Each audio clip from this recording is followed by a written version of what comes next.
ನಾ ಮಾತಾಡಕತ್ತೀನಿ ನೋಡಿ ನಿಮ್ ಜೊತೆಗೆ ಬಹಳ ತ್ರಾಸ ಮಾಡ್ಕೊಳಕತ್ತಾನ. ಹುಡುಗರು ಅಕೌಂಟ್ದಾಗ ಇರ್ಬೇಕು ಕೋಟಿ ಕೋಟಿ ಗಟ್ಟಲೆ ಹಣ ಜಮಾ.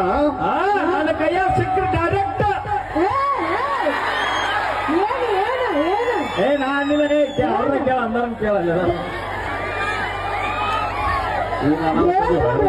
ಏನದು ಕರೆಕ್ಟ್ ಹುಲಿಗಳ ಭಜನಾ ಭಜನಾ ಭಜನಾ ಭಜನಾ ತಪ್ಪು ತಿಳ್ಕೊಬಾರ. ಗಣಪನ ಕಳಿಸ್ತಾರ ಭಜನಾ ಮಾಡಾಕ್ತಾರ ತಪ್ಪು ತಿಳ್ಕೊಬಾರ.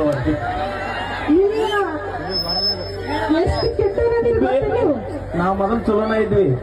ಯಾವಾಗ ನಿಮ್ಮಿಂದ ಬೆನ್ನ ಹತ್ತಿದ ಪೂರ ಸುಮಾರು ಆಗ್ಬಿಟ್ಟಿವ್ ನಾವು. ಇತ್ತಿತ್ತೊಳಗ ಮದುವೆ ವಯಸ್ಸಿಗೆ ಬಂದಂತ ಹುಡುಗಿಯರ್ ಎಂತ ಹುಡುಗರು ಮದುವೆ ಮಾಡ್ಕೊಳಕ್ ಆಯ್ಕೆ ಮಾಡ್ಕೊಳತ್ತಾರಂದ್ರ ಗೌರ್ಮೆಂಟ್ ನೌಕರಿ ಇರಬೇಕು, ಅಗರ್ಭ ಶ್ರೀಮಂತ ಇರಬೇಕು, 25 ಎಕರೆ ಹೊಲ ಇರಬೇಕು, ಮಾರುತಿ ಕಾರ್ ಇರಬೇಕು, ಬಿಲ್ಡಿಂಗ್ ನ ಬಿಲ್ಡಿಂಗ್ ಇರಬೇಕು, ಗಂಡನ ಮನೆ ಹೊರಸಲಾದ ಹಾಕಿದ್ರೆ ಎದುರಿಗೆ ಅತ್ತಿ ಮಾವನ ಫೋಟೋ ಗೂಂಟಕ್ಕೆ ಬಡದ ಹಾರ ಹಾಕಿದ್ರೆ ಮಾತ್ರ ಅಂತ ಹುಡುಗರು ಸೆಲೆಕ್ಟ್ ಮಾಡ್ಕೊಳತ್ತಾರ. ಅದಕ್ಕೆ ಹೇಳಿದ್ರಿ ನಮ್ಮ ಹುಡುಗರಿಗೆ, ನಮ್ಮ ತಂದೆ ತಾಯಿ ಹೇಳಂತ ಹುಡುಗಿನ ಮದುವೆ ಮಾಡ್ಕೊಂಡ್ರೆ ನಿಮ್ ಜೀವನ ಚಂದ ಇರ್ತೈತಿ. ಯಾಕಂದ್ರ ಅವ್ರಿಗೆ ಒಬ್ಬ ಮಗ ಕಳ್ಕೊಂಡ್ರೆ ಇನ್ನೊಬ್ಬ ಮಗ ಸಿಗುದಿಲ್ಲ. ನಾವು ಇಂತ 10 ಹುಡುಗಿಯಾರು ಹೋದ್ರೆ ಏನಾಯ್ತು, 11ನೇ ಹುಡುಗಿ ತರೋ ಶಕ್ತಿ ದೇವರನ್ನು ಕೊಡ್ತಾನೆ. ಬನ್ನಿ ನಮಗೂ ಇಲ್ಲ ಅಂತ ತಿಳ್ಕೊಂಡಿದ್ರೆ ಅಂತಿಲ್ಲ.